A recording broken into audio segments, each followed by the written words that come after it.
ನೋಡಿ ಈಗ ಕೆಲವರೆಲ್ಲ ಹೇಳ್ತಾರೆ ನನ್ನ ಮಗನಿಗೆ ಕೆಲಸ ಆಗಬೇಕು, ಮಗಳಿಗೆ ಮದುವೆ ಆಗಬೇಕು, ಇಷ್ಟೆಲ್ಲ ಹೇಳುವ ಅಗತ್ಯ ಇಲ್ಲ. ನಾನು ಖುಷಿಯಾಗಿರಬೇಕು. ನೀವು ಖುಷಿಯಾಗಿರ್ಬೇಕಾದ್ರೆ ನಿಮಗೆ ಸಾಲ ಇರಬಾರ್ದು, ನಿಮಗೆ ಮನೆ ಇರಬೇಕು. ಸೊ ಅತಿ ಬುದ್ಧಿಯೊಂದಿಗೆ ಮಾಡೋದು ಅಗತ್ಯ ಇಲ್ಲ. ಖಾಲಿ ತಾಯಿ ಆ ರೂಪದಲ್ಲಿ ನೋಡಿದರೆ ಮೈಂಡ್ ತಗೊಳ್ತಾ ಹೋಗ್ತದೆ, ಇವನಿಗೆ ಇದು ಬೇಕು. ಆಗ ನಿಮ್ಮ ಫೋಕಸ್ ಆಗ್ತದೆ. ಫೋಕಸ್ ಯಾವಾಗ ಒಂದು ಕಡೆ ಆಗ್ತದೆ, ಅಬ್ಸರ್ವರ್ ಇಫೆಕ್ಟ್ ವರ್ಕ್ ಮಾಡ್ತದೆ. ಅಬ್ಸರ್ವರ್ ಇಫೆಕ್ಟ್ ಆದಾಗ ಇಲ್ಲಿ ನಿಮ್ಮ ಎನರ್ಜಿ ಮೈಂಡಿಂದ ಹೊರಡ್ತದೆ. ಇಲ್ಲದಿದ್ದರೆ ನಿಮ್ಮ ಮೈಂಡಿಂದ ಏನು ಎನರ್ಜಿ ಹೋಗ್ತಾ ಇರ್ತದೆ, ನನ್ನಿಂದ ಏನಾಗೋದಿಲ್ಲ, ನನಗೆ ಇಷ್ಟು ಸಂಬಳ ಇರೋದು, ನಾನು ಯಾವಾಗ ಮನೆ ಕಟ್ಟಲಿಕ್ಕೆ, ಇಂಥದ್ದೆಲ್ಲ. ಒಂದು ಕೆಲಸ ಒಳ್ಳೆ ಸಿಕ್ಕಿದರೆ ಯಾವಾಗ ಕೆಲಸ ಹೋಗ್ತದ, ಈ ರೀತಿ ನಾವು ಯೋಚನೆ ಮಾಡಿ ಯಾವುದು ಬೇಡದ ಕಡೆ ಫೋಕಸ್ ಆಗ್ತದ ಅಲ್ಲಿಂದ ನಮಗೆ ಅದೇ ಅಟ್ರಾಕ್ಟ್ ಆಗ್ತದೆ. ಅದರ ಬದಲು ಖಾಲಿ ನಾವು ಕೂತ್ಕೊಂಡು ಶ್ರೀಮಾತ ನೀನು ನನ್ನ ತಾಯಿ ಇಲ್ಲಿ ಕೂತ್ಕೊಂಡು ಆಕೆಯ ರೂಪವನ್ನು ನೋಡ್ತಾ ಆಟೋಮೆಟಿಕಲಿ ಅಲ್ಲಿಂದ ಅಟ್ರಾಕ್ಟ್ ಆಗಲಿಕ್ಕೆ ಸ್ಟಾರ್ಟ್ ಆಗ್ತದೆ. ಇದೆಲ್ಲ ಯಾವುದೆಲ್ಲ ಬರಲಿಕ್ಕೆ ಸ್ಟಾರ್ಟ್ ಆಗ್ತದೆ, ನಿಮ್ಮ ಮುಖದಲ್ಲಿ ಗ್ಲೋ ಬರಲಿಕ್ಕೆ ಸ್ಟಾರ್ಟ್ ಆಗ್ತದೆ, ನಿಮಗೆ ಒಳ್ಳೆ ಜನರೆಲ್ಲ ನಿಮ್ಮನ್ನು ಇಷ್ಟಪಡಲಿಕ್ಕೆ ಸ್ಟಾರ್ಟ್ ಆಗ್ತದೆ. ಸೊ ಈ ರೀತಿ ಆಗೋದು ಇದೇ ರಿಸಲ್ಟ್. ಬಟ್ ಒಂದೇ ದಿನದಲ್ಲಿ ಆಗುದಿಲ್ಲ ಅದು. ಇಷ್ಟೇ ಮಾಡಲಿಕ್ಕೆ ಇರುವುದು ಇಲ್ವಾ? ಏನು ಗೊತ್ತಿಲ್ಲದಿದ್ದರೆ ನೀವು ಯಾರನ್ನಾದರೂ ಆಶ್ರಯಿಸಬೇಕು. ಯಾವುದು ಗುರು ಬೇಕಂತ ಹೇಳೋದು ಅದಕ್ಕೆ. ಅವ ನಿಮಗೆ ಕರೆಕ್ಟಾಗಿ ಹೇಳ್ತಾನೆ, ನೀನು ಇದು ಮಾಡು, ಅದಾದರೂ ಮಾಡಬೇಕು. ಅದಿಲ್ಲ ಎಲ್ಲ ಮಾಡೋದು ಇದು ಕೂಡ ಮಾಡಿದರೆ ಯಾವುದು ವರ್ಕ್ ಆಗೋದಿಲ್ಲ. ಯಾವುದಾದ್ರೂ ಒಂದನ್ನು ಮಾಡಬೇಕು. ಒಂದೆಡೆಯಳು ತೋಡಿ 10 ಅಡಿಯಷ್ಟನ್ನು ಚಿಮ್ಮುವುದು ದಕ್ಕವು ನೋಡ, 10 ಅಡಿಯಳು ತೋಡಿ 1 ಅಡಿಯಷ್ಟನ್ನು ಸಿಗಲಿಲ್ಲ ನೀರೆನ್ನ ಬೇಡ. 10 ಕಡೆ 1 ಫೀಟ್ ಮಾಡಿ ನೀರಿಲ್ಲ ಅಂತ ಹೇಳಿದ್ರೆ ಖಾಲಿ ಗುಂಡಿ ಮಾತ್ರ ಉಳಿತದೆ. ಒಂದು ಕಡೆ 10 ಫೀಟ್ ತೋಡಿದರೆ ನೀರು ಸಿಗ್ತದಲ್ವಾ? ಸೊ ಇಷ್ಟೇ ಮಾಡಲಿಕ್ಕೆ ಇರೋದು. ಏನು ಮಾಡಬೇಡಿ, ನಿಮ್ಮ ಕೆಲಸ ಮಾಡ್ತೇರಿ, ಏನು ಮಾಡಬೇಡಿ. ನಾನು ಗ್ಯಾರಂಟಿ ಕೊಡ್ತೇನೆ, ನಾನು ಮಾಡಿದ್ದನ್ನು ಹೇಳ್ತಾ ಇದ್ದೇನೆ. ನೀವು 1 ಗಂಟೆ ಅದು ಮಾಡಿ 20 ಎಲ್ಲದ್ರ ಉದ್ದೇಶ ಏನಂತ ಹೇಳಿದ್ರೆ ನಿಮ್ಮನ್ನು ಟ್ರಾನ್ಸಿಗೆ ಹಾಕ್ಲಿಕ್ಕೆ ಇರೋದು.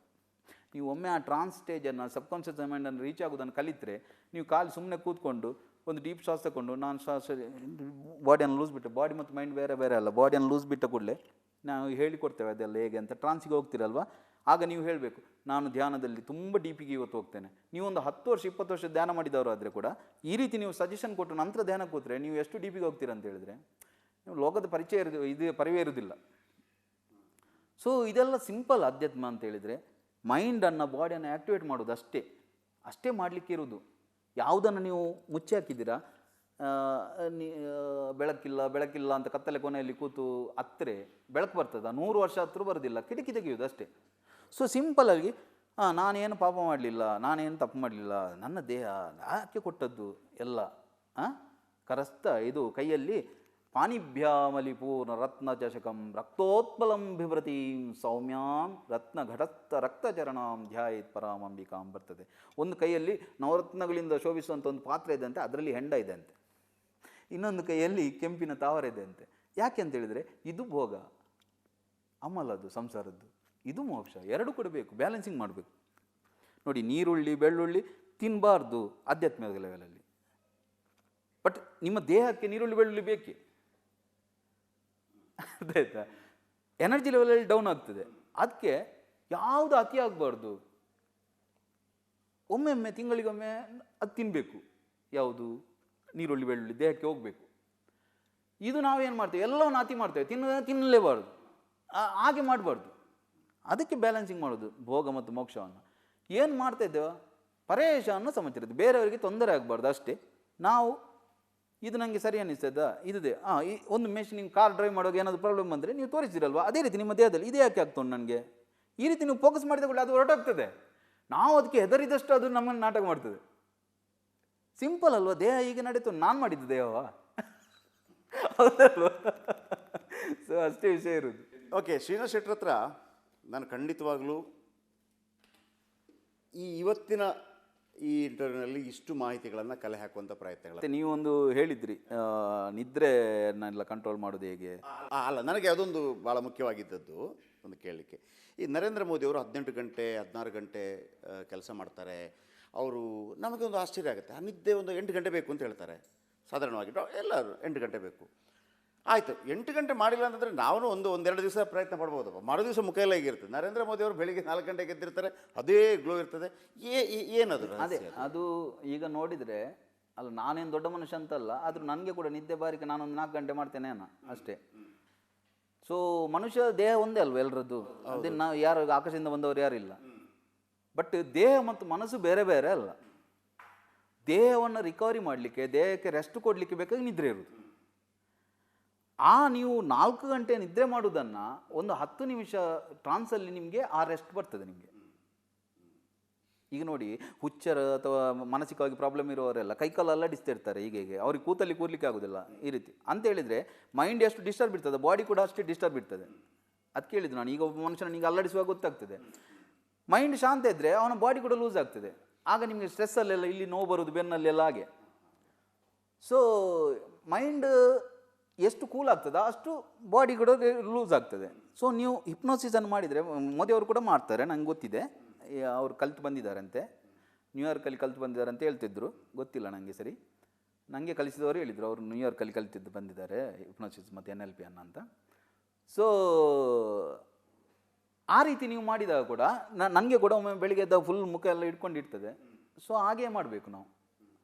ಖಾಲಿ ಸೆಲ್ಫ್ ಹಿಪ್ನೋಸಿಸ್ಗೆ ಹೋಗೋದು, ಒಂದು 10 ನಿಮಿಷ ರೆಸ್ಟ್ ಮಾಡಿದರೆ ನೀವು ಒಮ್ಮೆಲೆ ಫ್ರೆಶ್ ಆಗ್ತೀರಿ.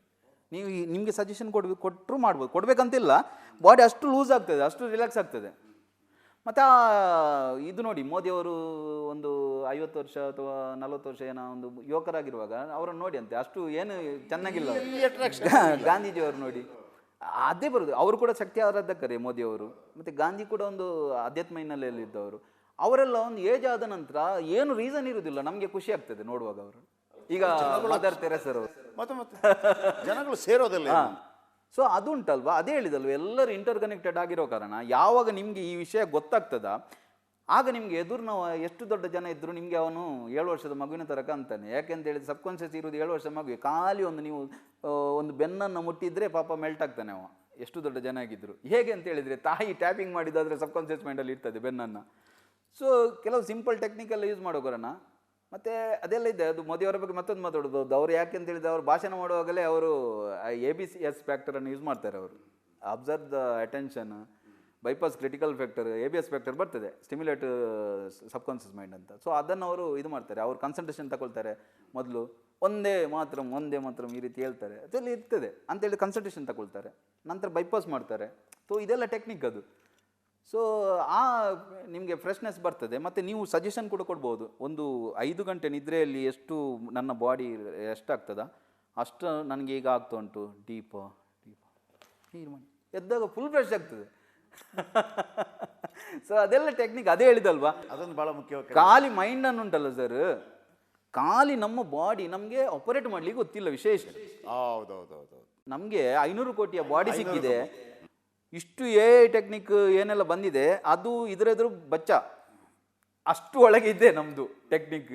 ಒಂದು ಶ್ವಾಸವನ್ನು ಈಗ ಕೈ ಎತ್ತಿ ಶ್ವಾಸ ತಗೊಂಡ್ರೆ ಬೇರೆ ರೀತಿ ಶ್ವಾಸ ಬರ್ತದೆ. ಈಗ ಮಾಡಿದ ಇದರ ಮೇಲೆಲ್ಲ ನಮ್ಮದು ಬಂದದ್ದು, ಪ್ರಾಣಾಯಾಮ ಅದು ಇದು ಎಲ್ಲ ಬಂದದ್ದು.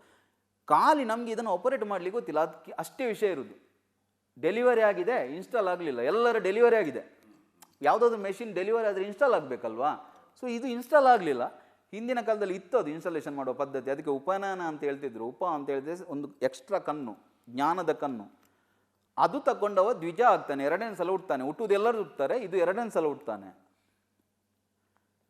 ಸೊ ಆ ನಾಲೆಜೇ ಇದು, ಇಷ್ಟೇ ನಾಲೆಜ್. ಮತ್ತೆಲ್ಲ ಏನೆಲ್ಲ ಇದೆ ಅದೇ ಬೇರೆ ಬೇರೆ ಪರಂಪರೆ ಬಂದದ್ದು ಅದಕ್ಕೆ ಅಂತ ಹೇಳಿದರೆ, ಯಾರು ಯಾವ ಸ್ಟೇಜಲ್ಲಿ ಇದ್ದಾರೋ ಅವರನ್ನು ಆ ಸ್ಟೇಜಿಂದ ತಗೊಂಡು ಹೋಗ್ಲಿಕ್ಕೆ. ಕೆಲವರು ತುಂಬ ತಲೆಯನ್ನು ಕಿಚಡಿ ಮಾಡಿಟ್ಟಿರ್ತಾರೆ. ಅವರು ಯಾವುದನ್ನು ನಂಬುದಿಲ್ಲ, ಯಾರನ್ನು ನಂಬುದಿಲ್ಲ, ಯಾವುದನ್ನಿಲ್ಲ, ಏನಿಲ್ಲ. ಅವ್ರಿಗೆ ಹೇಗೆ ಅಧ್ಯಾತ್ಮ, ಅವರಿಗೆ ಅಘೋರ ಪದ್ಧತಿ ಬಂತು. ಹೇಗೆ ಅಘೋರ ಪದ್ಧತಿ ಅಂತ ಹೇಳಿದ್ರೆ, ಗುರು ಮೊದಲು ಹೇಳ್ತಾನೆ, ಎಲ್ಲಿಂದ ಹೋಗಿ ತಗೊಂಡು ಬಾ ಕೋಪಡಿಯನ್ನು. ಇವಾಗ ಕೋಪಡಿ ಹಿಡ್ಕೊಂಡು ಹೋಗ್ಬೇಕು, ಆಗ ಹೊರಟೋಗ್ತದೆ ಭಯ ಎಲ್ಲ. ಅದರ ನಂತರ ಮಧ್ಯಾಹ್ನ ರಾತ್ರಿ 12 ಗಂಟೆ ರಾತ್ರಿಗೆ ಸ್ಮಶಾನಕ್ಕೆ ಹೋಗಬೇಕು. ನೋಡಿ ಅದರ ವಿಧಿಯಲ್ಲ. ಸ್ಮಶಾನದಲ್ಲಿ ಹೋದ ಅಲ್ಲಿ ಒಂದು ಹೆಣ ತಗೊಂಡು ಹೋಗಬೇಕು ಅಥವಾ ಹೆಣ ತೆಗಿಬೇಕು ಅಲ್ಲಿಂದ. ಆ ಹೆಣವನ್ನು ಕೂರಿಸಿ ಆ ನೆಲದಲ್ಲಿ ಹಾಕಿ ಅದರ ಎದೆಯಲ್ಲಿ ಕೂತಿವ ಧ್ಯಾನ ಮಾಡಬೇಕು. ಎದುರಲ್ಲಿ ಚಿತೆ ಇರಬೇಕು, ಮುಂಡ ಕಪಾಲ ಹಾಕಬೇಕು, ಕಪಾಲದಲ್ಲಿ ಕುಡಿಬೇಕು. ಕುಡಿದು ಅದಕ್ಕೆ ವಿಧಾನ ಎಲ್ಲ ಹಾಗೆ ರೀತಿ ಇರ್ತದೆ. ಆ ಬೀಜ ಮಂತ್ರ ಕೂಡ ಅದೇ ರೀತಿ ಇರ್ತದೆ. ಮೋಸ್ಟ್ಲಿ ಹೆಚ್ಚು ಕ್ರೀಮ್ ಬೀಜ ಮಂತ್ರ ಎಲ್ಲ ಯೂಸ್ ಮಾಡ್ತಾರೆ ಅದರಲ್ಲಿ. ಅದು ಕ್ರಿಂಗ್ ಗ್ರಿಂಗ್ ಗ್ರಿಂಗ್ ಗ್ರಿಂಗ್ ಗ್ರಿಂಗ್ ಅಂತ ಹೇಳುವಾಗ ಬ್ರೈನಲ್ಲಿ ಅದು ಆಗ್ತದೆ. ಸುತ್ತಮುತ್ತ ಎಲ್ಲ ಕತ್ತಲೆ, ಪೂರ್ತಿ ಗಾಢ ಕತ್ತಲೆ. ಅಲ್ಲಿ ಜಪ ಮಾಡ್ತದೆ, ಹೆಣದ ಮೇಲೆ ಕೂತಾನೆ, ಎದುರು ಹೆಣ ಮಾಡ್ತದೆ. ಆಗ ಈ ಭಯ ಉತ್ಪತ್ತಿ ಆಗ್ತದಲ್ವ, ಆಗ ಬೇರೆ ಯಾವುದು ತಲೆಗೆ ಬರೋದಿಲ್ಲ. ಮೈಂಡ್ ಫುಲ್ ಕಾನ್ಸಂಟ್ರೇಷನ್ ಆಗ್ತದೆ. ಏನು ಬರ್ತದೆ, ಈಗ ಕಾಳಿ ಬರ್ತದೆ, ಗುರು ಹೇಳಿರ್ತಾನೆ ಕಾಳಿ ಬರ್ತದೆ.